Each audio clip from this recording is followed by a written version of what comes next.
On account of me thinking it would be a really good idea and trying to make the hole on my Harbor Freight on the end of the Harbor Freight sawing iron bigger so I could fit those tips I got. That was a great idea.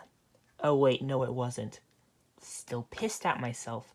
Decided to you know what? Let's get a cheap sawing iron off eBay. It does pass the basic safety test, so that's good. And yeah, nice.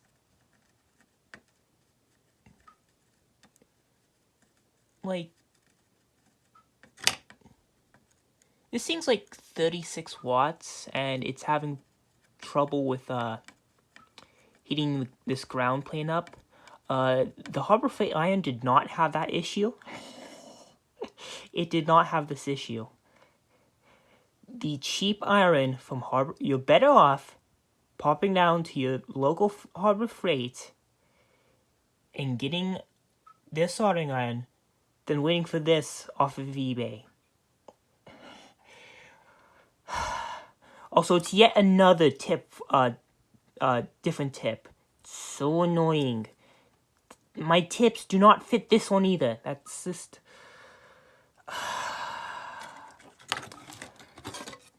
absolutely great. Really enjoy this absolute butcher of a job I've done to add more solder. Because I'm going to try and refloat, take this chip off the board and resoldering it with this soldering iron.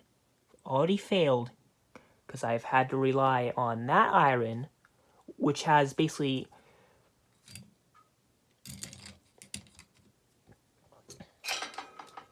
this thing, which basically has a machined screw as a tip. It's not even copper. No, it's iron, because getting tips for this is kind of... Are you fucking serious? Is this doing better?